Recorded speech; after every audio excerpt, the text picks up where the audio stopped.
When I accepted the job as a nanny for the Green family, my life was in one of those phases where everything seems a little uncertain. I was 25 years old, living alone in New York, and trying to save money to pay for college. At the time, the cost of living in Brooklyn was high, and getting a job in a well-located apartment with a seemingly quiet family seemed like a blessing.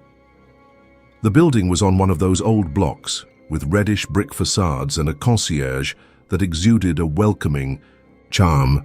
I could see the bridge from the room of the girl I was going to take care of, Chloe. A 5-year-old girl who in the interview seemed to be the most charming child I had ever met. Chloe's parents, Emily and Richard, were nice, but there was something about their energy that bothered me. They smiled a lot, but their eyes carried a strange weight, as if they were always exhausted or worried about something they couldn't share. During the interview, Emily mentioned something that stuck in my head. "Oh, and Ashley is a little quieter.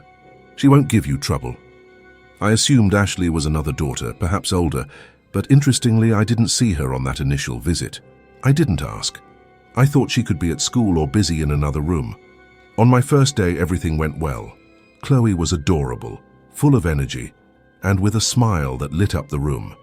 We spent the afternoon drawing and reading stories, and when it was time to go to sleep, she asked me to leave the lamp on. "Ashley doesn't like the dark," she said, with the naturalness of someone talking about an imaginary friend. I thought it was cute, and I didn't question it. Children have these quirks, and honestly, after so many years working as a nanny, I had seen it all. On the second night, however, I began to realize that there was something different about that house. As I read a book to Chloe, I felt an inexplicable chill. It was as if a pair of eyes were watching me. When I looked up, I saw a girl standing at the door of the room. She had straight brown hair that fell over her shoulders and wore a slightly worn white dress, as if it were from another era. "You must be Ashley," I said, trying to sound friendly, but she didn't answer. He just turned and walked down the corridor, his steps so light that they hardly made any noise. I commented to Chloe about the girl, but she acted like it was normal. "Ashley likes to play with me," she said, as she drew a rabbit with crayons. "But she doesn't like you very much." The phrase took me by surprise, but I didn't want to pay too much attention. The days passed, but Ashley's presence became more and more evident. I caught a glimpse of her down the hall, felt that stare on her back as she arranged Chloe's toys, and on some nights I heard soft footsteps near the bedroom door. After putting Chloe to sleep that night, I took advantage of the silence of the house to take a look at the photo albums saved on the living room furniture. Most of the images showed ordinary family moments, birthday parties, vacations, and smiles requested in Christmas portraits. However, while flipping through one of the IKEA older albums, I came across something that made me stop. It was a picture of Ashley with Chloe with a serious expression. The strangest thing was that Ashley's image looked out of place, as if it didn't belong in the rest of the photo. The following days got stranger. Objects that I was sure I had left in one place appeared in another. Once, Chloe's blanket, which I had carefully folded over her bed, ended up on the sofa in the living room. Again, the crayons we used to draw seemed stacked in the shape of a small tower on the table. I asked Chloe if she had done that, but she just shrugged and kept drawing. "Ashley did it," he said casually, as if it were the most normal thing in the world. His tranquility only increased my discomfort. That same night I saw Ashley again. I was arranging Chloe's toys on the bedroom floor when I sensed a presence. It was almost like a weight in the air, something impossible to ignore.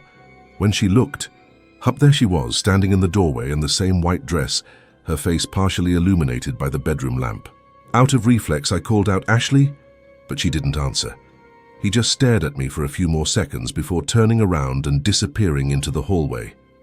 My heart was racing, but for some reason I couldn't move. It was as if my mind was trying to process something impossible. The next morning, I decided to discreetly ask about the girl. Over coffee, I told Emily that I had seen a girl in the old photos of the house. She looked at me with a surprised expression, but quickly disguised herself. "These albums were all ready, here when we moved," he said, his voice carrying a cautious tone. "We never touched them. Maybe it's from the old family that lived here." I couldn't contain my curiosity and asked directly about Ashley. Emily laughed nervously and shook her head. "The only Ashley I know is an imaginary friend of Chloe's." "You know how children are," he said, as if to end the subject. But at that moment I knew it wasn't that simple. After that conversation with Emily, I began to observe everything more closely. Every detail seemed to carry a strange weight, as if the house was impregnated with the presence of someone who shouldn't be there. Chloe, on the other hand, continued with her routine normally. She mentioned Ashley as matter-of-factly as she talked about her drawings or her dolls, but to me, the name sounded like a warning. That night, while I was arranging the toys in the living room, something made me look down the hallway. I was sure I was alone with Chloe, but for a moment I saw a shadow move rapidly toward the room. My heart raced. I took a deep breath and went to check. When she got there, Chloe was sitting on the bed, hugging one of her stuffed animals. Before I said anything, she said, without looking at me, "Ashley didn't like that you messed with her things." The childish voice, so calm and unassuming, made my spine freeze. "What things, Chloe?" I asked, trying to stay calm. She just shrugged as if she didn't understand the question. I decided to talk to the caretaker of the building, a nice lady who always greeted me when I arrived. When I mentioned the name Ashley, her expression immediately changed. "Ashley?"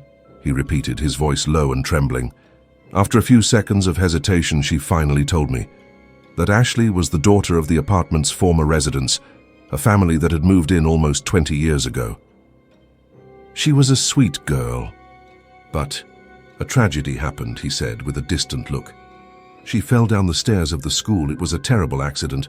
Since then, the family has never been the same. They sold the apartment a little later. My heart sank when I heard that. So Ashley really existed, and somehow he seemed to still be present in the house. I returned to the apartment with a lump in my throat. When I entered, everything seemed too quiet. I took advantage of that moment to look more closely at the photos that were in one of the cabinets in the living room. There were several images of Chloe and her family, but in the background of some of them, I noticed something strange.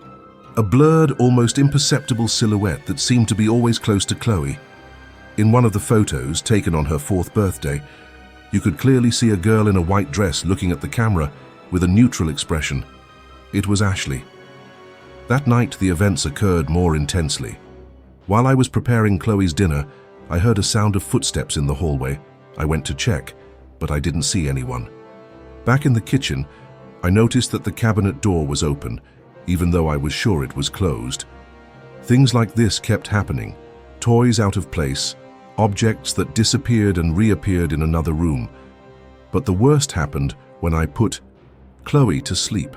She was too quiet, almost as if she was expecting something. When I finished reading her story, she looked at me with those big eyes and said, "Ashley is mad at you. She doesn't like you to mess with her things." My heart almost stopped. "What do you mean, Chloe?" I asked. But before she could answer, I felt an icy wind blow through the room and the lamp flicker a few times. The next night, the tension in the house increased. Chloe asked to sleep with me, and I, worried, agreed. During the night, I woke up with the feeling that something was wrong. The silence was almost oppressive, and the air, thicker, seemed to me to suffocate. I went to the window to try to breathe better. That's when I saw her again. That figure, in her white dress, standing in the doorway of Chloe's room. She watched me, her big empty eyes fixed on me as if she knew what I was thinking. The feeling that I was being seen paralyzed me. This time I couldn't keep quiet. I called Chloe, but the little girl didn't move. Ashley simply turned her back and walked down the hallway, with steps so light that it made almost no noise. I stood there, motionless, feeling a wave of fear wash over me. The idea that that thing was walking around the house took my breath away. When I looked at Chloe, she was sitting on the bed, her eyes wide, as if she had seen something I couldn't perceive. "She wants to play, but she doesn't want you here," Chloe whispered, her voice trembling. "She gets mad when you try to push her away." Every word of the little girl was like a blow, as if the terror was spreading even further. The next morning, everything seemed normal, but the fear was still with me. Chloe's parents didn't notice anything strange. When I mentioned, almost by accident, Ashley to Emily, she just replied in a calm tone, "Oh, it's just Chloe's imagination." She has this habit of making friends. Richard, for his part, spoke without hesitation. She loves to make up stories, he said, not paying much attention to me. It made me feel even more alone. They didn't understand. They didn't see what I saw. I was getting more and more isolated in that. That night I was more cautious. I put Chloe to sleep and sat in the living room, trying to keep my mind occupied. But silence tightened my chest. What I feared most was that Ashley would come back. And he did. I saw her again. This time she was at the end of the hallway, looking at me with those piercing eyes. I knew that if I got closer, she would move away. But fear paralyzed me, the dread of seeing that lifeless presence so close to me. That's when I heard the sound of footsteps behind me. But when I turned around, there was no one. The house was empty, but I was not alone. The next morning, the environment seemed to cause me more dread. Every step I took through the house, every noise coming from the hallway made my body twitch with fear. Ashley's presence always seemed to be lurking, and I could no longer ignore her, even if I tried. I had to get out of there. It didn't matter what Chloe's parents thought anymore. It didn't matter what Chloe said. What happened there was not normal, and I could no longer bear it. Late in the afternoon, when Emily arrived, I finally mustered up the courage to speak up. "I can't go on," he said, his voice trembling. Emily looked surprised. "Why?" she asked, trying to hide her concern.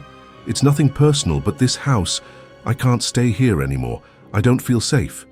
She stared at me for a moment, and something in her eyes made me feel that she knew, or at least suspected, what was going on. But he said nothing about it. He just said, "I see. Well, if you decide to stay until the end of the week, that would be great for Chloe." But I couldn't. The fear, the feeling of being watched constantly, consumed me. When I packed my things, I felt an immediate breakup, but also a sadness. Chloe looked at me with her big, curious eyes, as if she knew I was leaving, and said nothing. He just hugged his teddy bear, not understanding what was really happening. He walks out the door, feeling like he's leaving something very heavy behind. As I walked through the streets, I felt a relief in my chest, but anguish still accompanied me. What really happened in that house? What did I experience there? I could never understand, no matter how many times I was asked. Ashley still seemed to be there, lurking, and I knew that even outside of that apartment, the feeling of being watched would never completely disappear. Maybe it was in my mind, or maybe it was something I wasn't ready to understand. Whatever happened there, I knew it wouldn't be easy to forget.